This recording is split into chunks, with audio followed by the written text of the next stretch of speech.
All right, thank you for joining us tonight. My name is Michelle Lavelle, and you're here with Granite State Home Educators for a discussion about going from homeschool learning environment to your local public high school. So with me tonight, I have Kitty Michelotti, who is another co-founder of Granite State Home Educators, and I'd love for you to introduce yourself a little bit, Kitty. Sure, I'd be happy to. Like Michelle said, my name is Kitty. I am on the Home Education Advisory Council, which is a liaison group of the multiple different facets of education throughout New Hampshire. We are appointed by the Commissioner of Education, and we are an advisory group. Our primary job is to either take advice from the Commissioner and distribute it out to homeschoolers throughout New Hampshire, or to bring him any issues that we are hearing about that homeschoolers are having or other public, private institutions of higher education happen to be having that we can help bring to the commissioner's attention. One thing that is happening right now is that the students who are homeschooling are having trouble having their credits or classes or even their grades transposed into high school, because right now each high school has their own they can basically say what they do or do not want to accept. And so we would like to make people aware of this, let them know what kind of words you can use to make yourself more successful as you're approaching a high school if your child does want to rematriculate into a brick and mortar school. And that is why we are here, to help you all out. Thank you for that background, Kitty. That helps a lot. And I think it's important for, it really came to the forefront as an issue with so many new families going from public school to a homeschool setting right now with crisis homeschooling because of COVID and all that. But it's also a pretty common issue for traditional homeschool families who may want their child to go into their local public high school for graduation for those years. So I think this is a great opportunity for a homeschool support group to talk about going to a local public high school. Kind of funny, it just strikes me as an amusing topic for us. So we're going to do a quick little look at some of the material that we've prepared, which is in another one of our YouTube videos. So you can find that on our YouTube channel for Granite State Home Educators, where we go through this, and you can take your time and find all that. But I'm going to screen share here. Hopefully this will be a bit more successful. Let's see. All right, so you can see that, Kitty? We're good? Yep. Okay, so it's important for families to understand that all of the public schools in our state have common state standards, but they are also empowered to make their own. And this is at all grade levels, in all subjects. And so it's important for you to know where you can find that information. If for any reason you want to use that as a guideline for your own home education program, to kind of just use that as your guide of what your third grader or sixth grader might be looking at for social studies, science, or English, or whatever. You can find it there on the state website.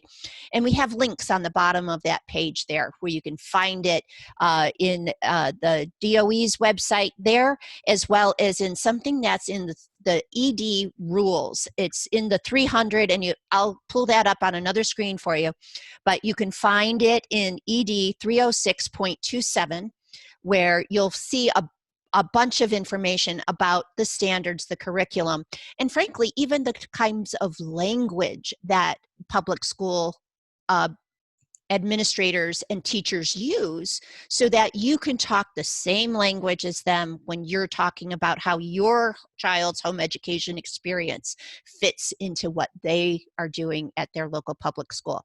Because your objective is to try to make your home ed program fit into their boxes so that your student has maximum credit and doesn't have to repeat a class or repeat a grade. And this is a big, big part of how to make that work. In ED Rules 306, you can find a table. You can do a search function on it for table 306-2 and -3. It kind of summarizes that whole section of the rules into an easy to read little box so you can see what those state requirements are for each subject at those high school grade levels for graduation. Because remember, it's the high school level we're talking about where the families have more difficulty integrating their previous homeschooled student into a public school setting. You are very unlikely to have any challenge at the younger grade levels. The public school usually just plugs in the kids at the age grade level that would be normally assigned to them. If you want to go ahead or behind that, you'll have to have a discussion. But I mean, the challenges for getting home ed to transfer to public school is really an issue more at the high school level. So don't sweat it if you have a younger student and you're thinking of returning in the near future. So take a look at the state graduation requirements. It's in 306, and you can find that table. The links are there. And I also want to mention the Learn Everywhere program. That is a pretty new program that the state Department of Education is responsible for.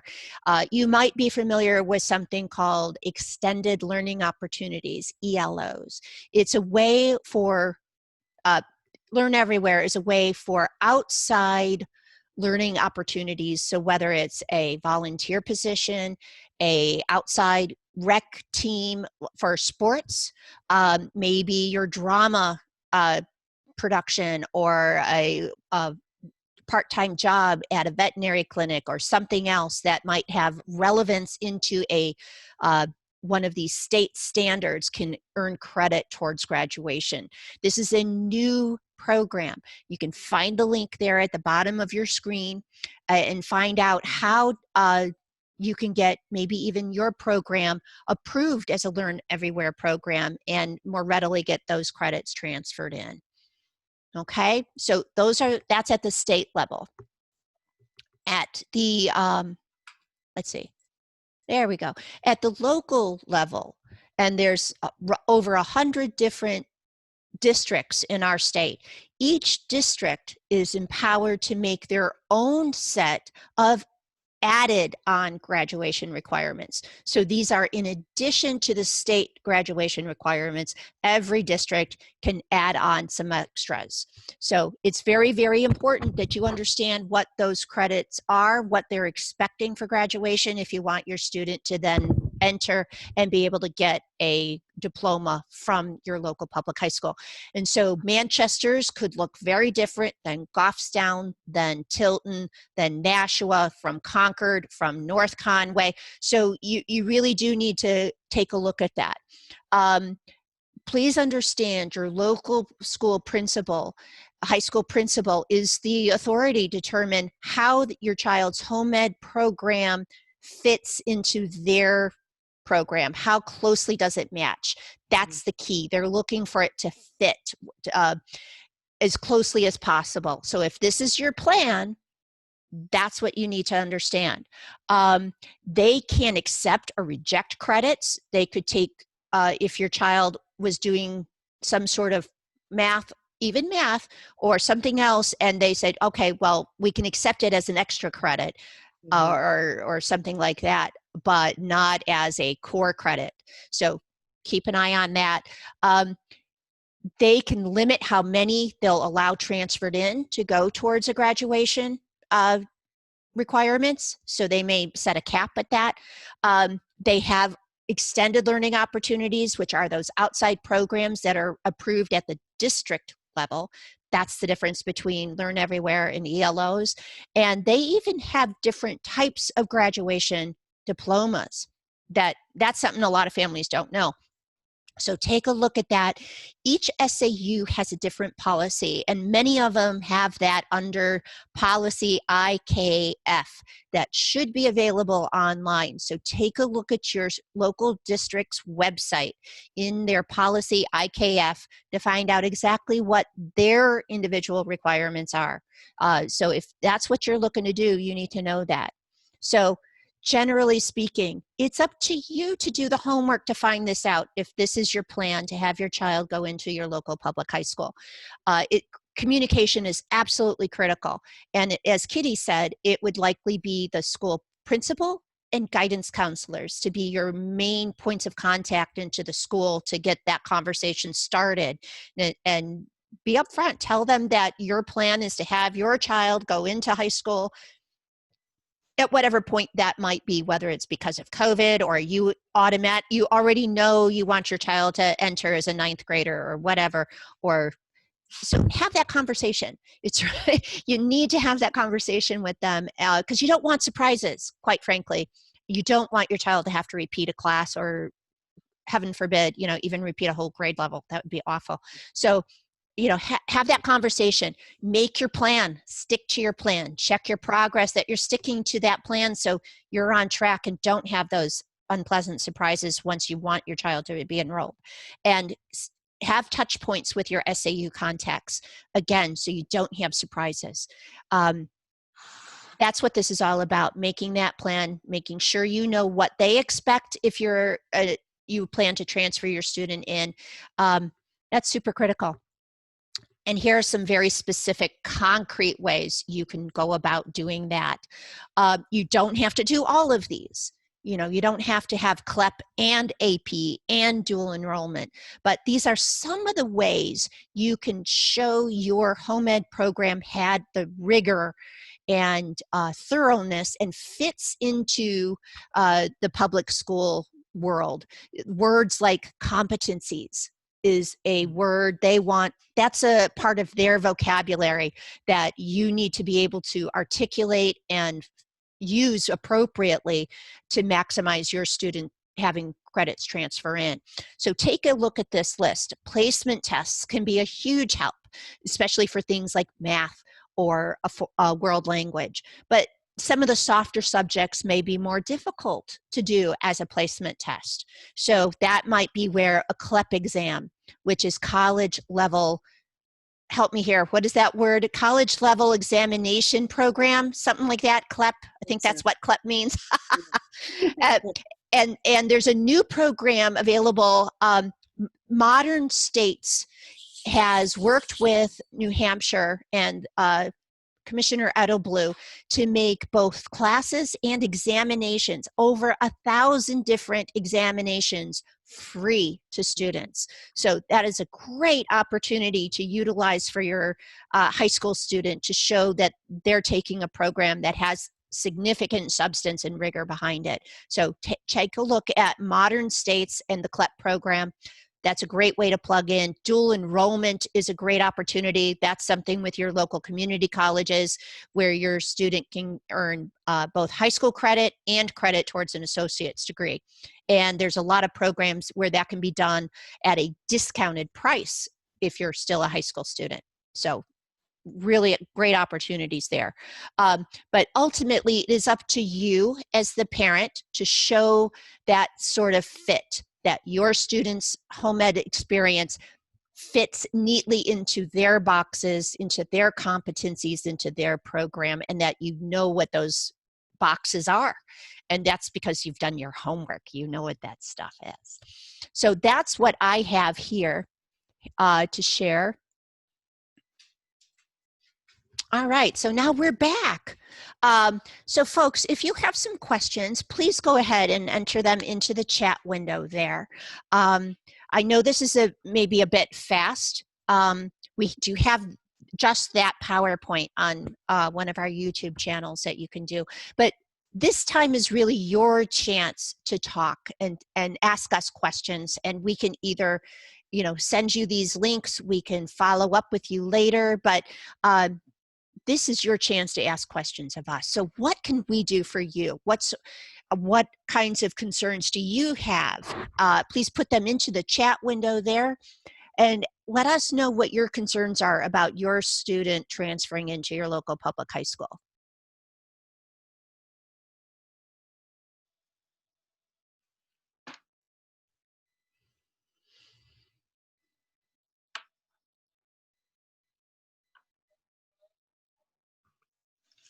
I guess maybe we covered it super well. What do you think, Kitty? I think it might be valuable to check out the ED. Let me actual law. Sure. Let me pull that up on my other screen. Okay. Good. Thank you for that reminder. Absolutely. There you go. Checking out the law and kind of taking a look at it while you've got someone here to Yeah. translate it a little bit is pretty helpful. Does that show okay? Does the rules show up there for you, Kitty? It does. It's a little bit cut off on the left-hand side, but other way. Okay. Let me see if is it any better? There. Mm, On that screen? it's a little bit the same. I can't see the left-hand side very well. Interesting. Okay. All right. Well, folks, it is so the general court website. So if you were to find it, it was on that link on the my PowerPoint presentation. So if you were to Google it, you would find it with NHED 306.27. So that's the code of the education rules that all this information is in. So in Google, it would be NHED 306.27. And that's where you will find all the different high school curriculum, credits, graduation requirements, and all of that for all of our public schools at the state level requirements would be in here. And that would show you the kind of vocabulary to use and everything. I'm going to try to quickly scroll down to those tables that I referenced. So those are the required programs and how many courses are required. And here you go. Here's the first table, table 306-2. So you can see here, they're in arts education, students need a half credit towards graduation. Mathematics, they need 3 credits, including algebra. So they need to at least take algebra at the high school level, and they need 3 credits to graduate. Another example would be physical sciences. They need 1 credit. I can't talk tonight. Biological sciences, they need another credit. US and NH history, 1 credit. US and NH government or civics, half a credit. So you can see right there all the things. You need 4 credits in English. There's even something called digital literacy. That's a half credit. But you can find this table. It's in NH, if you're Googling it, NHED 306.27. And you'd have to scroll down on the page because it's a massive document and you just got to scroll or do a search find to get to the right part of this big document. Those are all the rules, all the rules for New Hampshire public schools. And so it's in that section of 306 that you'll find it.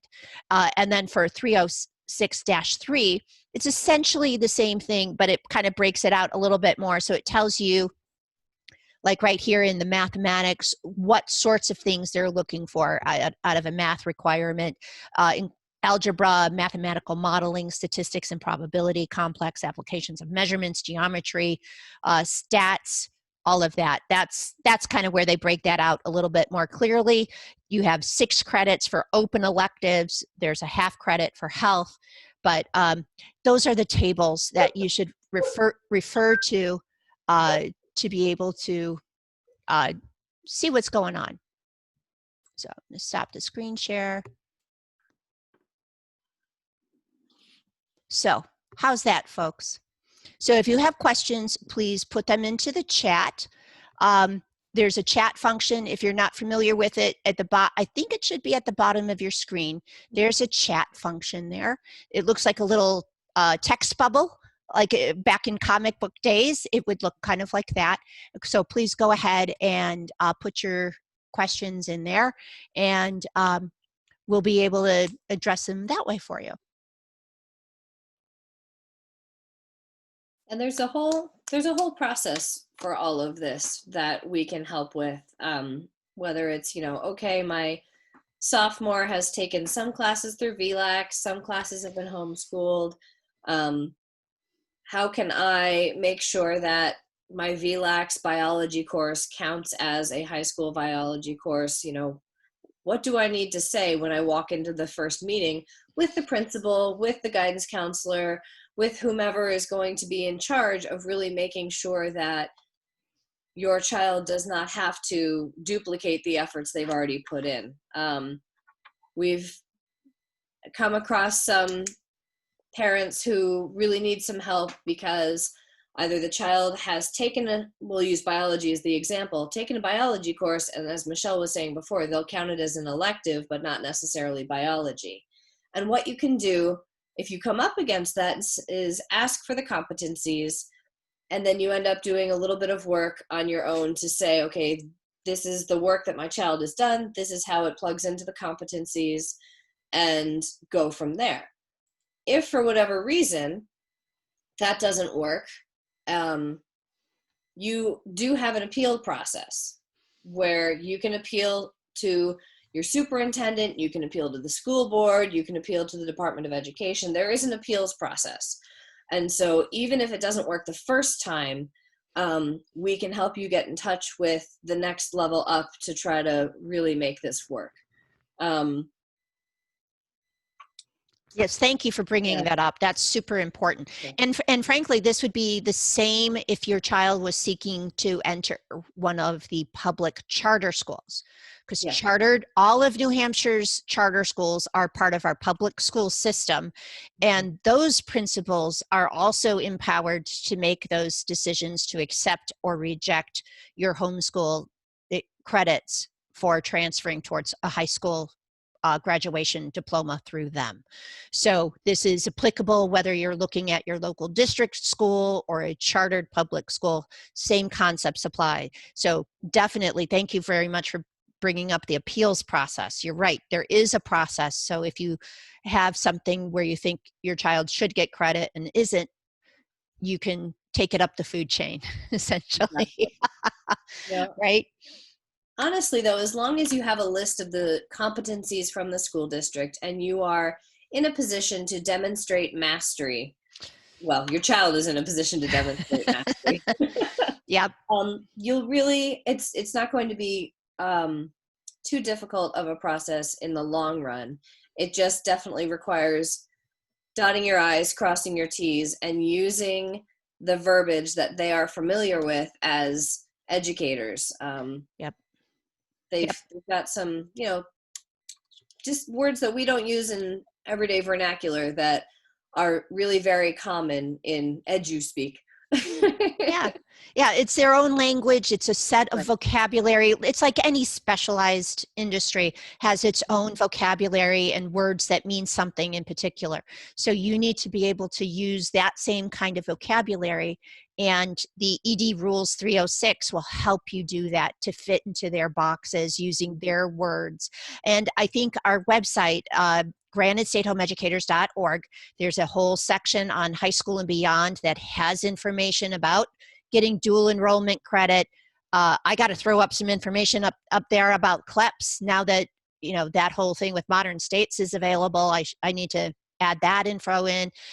There's information about transcripts towards the bottom where there's graduation requirements. So you can even use that as showing to your local school or the chartered public school your child's transcripts, because they're used to looking at it as a transcript, not your homeschool portfolio box that might be, just a shoebox of something of your child's work.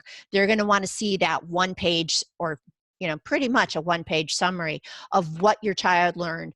If you used any outside providers for that program, whether it was an online program, whether it was VLAX, whether they were dual enrolled, what did they take where, what kind of grade did they get? It's all that information, and that one-page summary or a transcript is going to help. That's a format they're familiar with. Right. So that's going to help you show your child's work to the maximum fit into their set of structures. So take a look at transcript tips in there too, folks. That'll help you a lot. That's a good point. There's also the one thing you may not have too much wiggle room in, and it's just good to go in kind of expecting it, is grades offered. Regardless of the A, B, C that has been earned by your child, the school does have complete discretion over what grade is offered for the class and or credit accepted. So it Yep. may or may not count towards class ranking and their overall GPA. That is Good one point. thing that the schools really do have complete discretion over. So it's good to just be aware of that going in. Yep. If a 4.0 is really very important for you to maintain and have on a transcript for a college, there might be other avenues that you could look into. The commissioner met with us a little while ago, and he had suggested the Malone Consortium, which is an online network of schools. And there's, as you know, the modern states, the CLEP tests are a really great way to get acceptance and mastery. There's also different assessment tests and placement tests that you can take. The PSAT, the Iowa, you can try to use those to demonstrate mastery, to demonstrate knowledge. If for whatever reason you're coming up against a roadblock with classes that have been taken being accepted. Definitely. And as Kitty said, even if your child had a great grade from one of these outside providers, they got an A or a B, whatever it is, even if your local public school accepts the credit to fill a graduation requirement, it's pretty common for them not to accept the grade to transfer into the school GPA. And frankly, guys, this isn't just for homeschoolers. They may do the same for other kids transferring in from out of state, from a different school, even from VLACs. So this is not just a homeschool issue. This is something that is applied to any incoming transfer student. So, but you want to be able to understand that going in, that these are the terms and conditions and parameters, if that is your plan, that you know what you're getting into. We want you to be successful. If that's your plan, we're here to help you, folks. We want your homeschool years to be to the fullest and be able to move on to whatever that next plan is, the next stage of your child's learning process. And if that happens to be at your local public school or one of New Hampshire's chartered public schools, great. And we want we want your homeschool years to count towards the next step in the journey for you. Are there any other questions that you might have? Otherwise, I'm thinking we might wrap this up pretty soon here, Kitty. What do you say? Sounds good. If we don't have any questions, just know you can always reach out to Michelle or myself on Granite State Home Educators. Send us a message or throw a post up on the Facebook page. Yep. You'll get way more answers than you can read through in a hot minute. So that's true. That's true. So for folks, if you're not familiar, we have our main Facebook group that has over 3,800 members. That's on Facebook. That's the main homeschool group. But we also have a few others. We have the Homeschool Pod Connections, which has been a real hot area of development this summer with people looking to form small little homeschool pods or home-based learning communities. So we have that group. We also have GSHE Unexpectedly Homeschooling, where we're supporting all these families who are struggling with remote learning, and maybe they're trying to make remote learning work. Maybe they're trying out homeschooling or exploring that option or looking for what alternatives are out there. So we have that too. So you'll find different ways to plug in depending on what your needs are. We also have our website with a ton of information. If I say so myself, I think it's awesome. You'll find that at Granite State Homeeducators.org. And we have our email. So if you're not on social media, you can still find us at info@granitestatehomeeducators.org. And we answer emails too. So you can private message us individually or through our Facebook page, because we have that too, or on our website through our email. I mean, we try to be very available to you. So if you're like me and you think of that question in the middle of the night tonight and you didn't think of it now, that's okay. We're still here. We'll still answer your questions. Just shoot us a message and we'll get back to you promptly. Absolutely. Well, thank you for tuning in, everybody. We do greatly appreciate that you joined us tonight, and please don't hesitate to reach out. We will record, this has been recorded. We will be posting this on our website and our YouTube and social media and all that good stuff. So thank you for tuning in. We hope this has been helpful to you. And certainly if you have any follow-up questions, don't hesitate to reach out. So thank you for joining me, Kitty. It's always fun to have an evening chatting with you. And thank you, everybody, for tuning in. We hope you'll join us again for other topics that Granite State Home Educators covers in the future. Thank you very much. Good night, everyone.